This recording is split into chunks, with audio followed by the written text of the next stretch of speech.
नमस्कार। शहर में पहली बार सांसद अनिल फिरोजिया द्वारा नागदा खाचरोद विकास खंड की समीक्षा बैठक सर्किट हाउस में ली गई, जिसमें लगभग सभी विभागों के अधिकारी शामिल हुए एवं उन्होंने सांसद के प्रश्नों का उत्तर दिया। इसके साथ ही समीक्षा बैठक में कई विषयों, नया उद्योग, युवाओं के रोजगार, महापुरुषों की मूर्तियां लगवाने, बीमा अस्पताल, शहर में मादक पदार्थों की बिक्री सहित जुआ सट्टा पर रोक आदि विषयों पर चर्चा की गई। समीक्षा बैठक ली गई, किन किन निर्णयों पर चर्चा हुई आपकी? आज लगभग तहसील का सभी विभागों की समीक्षा बैठक थी कि उनकी कार्य की क्या स्थिति है, उनको क्या प्रॉब्लम आ रही है और क्या क्या समस्याएं हैं लोगों की, वो सब विषय पे विस्तृत चर्चा हुई है। कई काम पूर्ण भी हुए, कुछ अधूरे, कुछ क्यों रुके हुए हैं, तो कुछ लॉकडाउन के कारण है, कुछ फंड की प्रॉब्लम्स है। तो फंड की प्रॉब्लम्स है या टेक्निकल प्रॉब्लम्स है, उसको तो हम सॉल्व कर लेंगे। पर जहाँ पे ये समझ में आ रहा है कि कागज़ ही चल रहे हैं, सीओ तहसीलदार वो कागज़ दे रहे हैं, तहसीलदार एसडीएम को कागज़ दे रहे हैं, तो वो ये सब प्रक्रिया को एकल खिड़की एक ही जगह बैठ के सॉल्व होकर उसका निर्णय हो जाए और काम प्रगति पे हो जाए, ताकि रिजल्ट आउटपुट आए, लोगों को सौगातें मिले। उसके ऊपर भी दिशा निर्देश दिए गए हैं और टाइम पीरियड भी दिया गया है कि इस टाइम में आपको ये कंप्लीट करना है। और मुझे अधिकारियों ने आश्वस्त करा कि साहब हम ये आपको दिखाएंगे और मैं खुद स्थल निरीक्षण करूँगा, क्योंकि मैं विधायक भी रहा हूँ तो मुझे अच्छा खासा अनुभव भी है इस बात में, और मैं स्थल निरीक्षण करता भी हूँ तो मैं उसको भी देखूँगा, मॉनिटरिंग खुद भी करूँगा। भाई साहब, 2-3 दिनों से ये मैसेज आपका चल रहा था कि समीक्षा बैठक होगी, सारे विभागों की आप बैठक लेंगे। उसके बाद भी एक भी विभाग का अधिकारी कर्मचारी आपको संतुष्ट जवाब नहीं दे पाया, ना उनके पास आंकड़े थे, ना कोई तैयारी थी।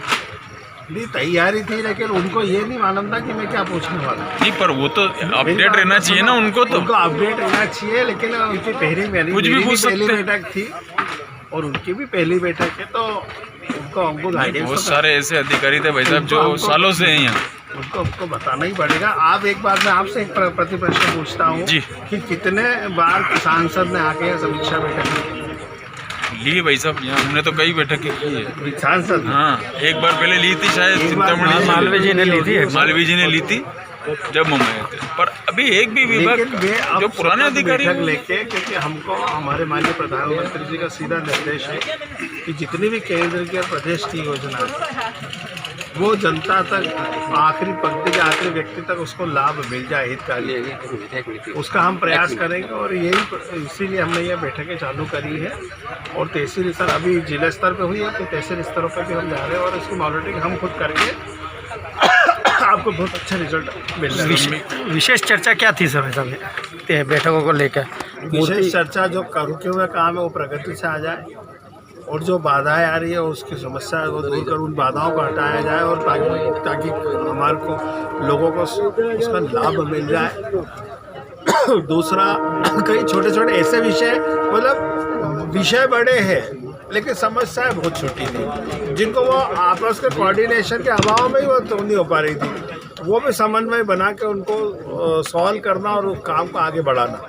दूसरा, अपराधी प्रशासन की बैठक हुई, राजस्व की बैठक हुई, उसमें डाइवर्शन वाला विषय भी आया। तो भाई नामांतरण क्यों रुके हुए, उनके नामांतरण फटाफट हो जाए।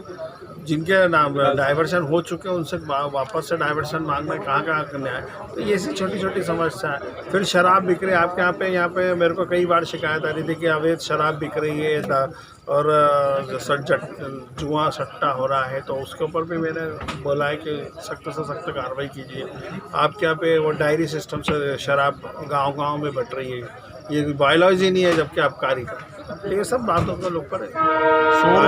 सौर ऊर्जा को लेकर कोई बड़ा उद्योग लाने की बात अभी बैठक में आपने कही। एनटीपीसी की 1000 बीघा यहाँ ज़मीन है। मैंने अभी एसडीएम को निर्देशित करा कि उसके पूरे डॉक्यूमेंट ज़मीन के मुझे दिए जाए, क्योंकि मैं माननीय मंत्री, केंद्रीय मंत्री जी से मिल चुका हूँ। उनने मुझे आश्वासन दिया है। मैंने उनको जब बताया तो खुद चमक गए कि 1000 बीघा ज़मीन यहाँ पे मैं कहा आप ही की है। तो मैं कहा यहाँ पे हमको कोई आप वो लगा के दें कोई प्लांट, जिससे हमारी जनता को रोज़गार भी मिले और यहाँ फ़ायदा भी हो। तो उन्होंने मुझे आश्वासन दिया है कि वो बहुत जल्दी को यहाँ एक सुधार देना चाहते हैं। तो मैं पूरे डॉक्यूमेंट्स कलेक्ट करके मंत्री जी से वापस से मिलूंगा। ऐसा पिछले कई सालों से कर्मचारी राज्य बीमा का मुद्दा हमेशा उठता आया है, सिविल हॉस्पिटल को वहाँ स्थापित करने का। अभी तक कोई भी उसे मैंने हमारे श्रम मंत्री को ESI का अस्पताल की बिल्डिंग है उसका लेटर दिया था और वो प्रक्रिया चल रही है, प्रोसेस चल रही है। बहुत जल्दी हम उसको एक अच्छी, आपको नागदा शहर को एक अच्छी सौगात देंगे, ताकि मैं उसको कोविड सेंटर बनाना चाहता था, ताकि हमारे यहाँ की जनता नागदा हो, हालोट हो, महिदपुर हो, बंडागर हो, उनको इधर उधर ना भटक के यहाँ सुविधा मिल जाए।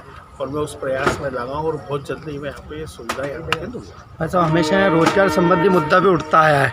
अभी भी आप देखें ग्रेसिम द्वारा 1500 लोगों को बाहर किया गया ठेका श्रमिकों को, उनकी स्थिति अभी कई जगह खराब दिखाई दे रही है। इसको लेकर कोई अभी देखिए, अभी कोविड के चक्कर में पूरे विश्व की अर्थव्यवस्था लॉकडाउन के कारण बहुत स्थिति विकट हुई है। लेकिन मैं वास्तव में माननीय प्रधानमंत्री नरेंद्र मोदी जी को बहुत बहुत आभार और धन्यवाद दूँगा मीडिया के माध्यम से। ये उनकी दूरदृष्टिता है वो वास्तव में, जिसके कारण अब हमारा देश वापस से उनने जो आत्मनिर्भर का नारा दिया, तो हमारा देश धीरे धीरे वापस पिकअप कर रहा है और हम बहुत जल्दी इसको पार कर लेंगे और बहुत जल्दी हम नागदा में भी रोजगार की सुविधाएं उपलब्ध कर। मीडिया की तरफ से बहुत बहुत धन्यवाद भाई साहब, आप जो नए रोजगार के लिए आपने बात की।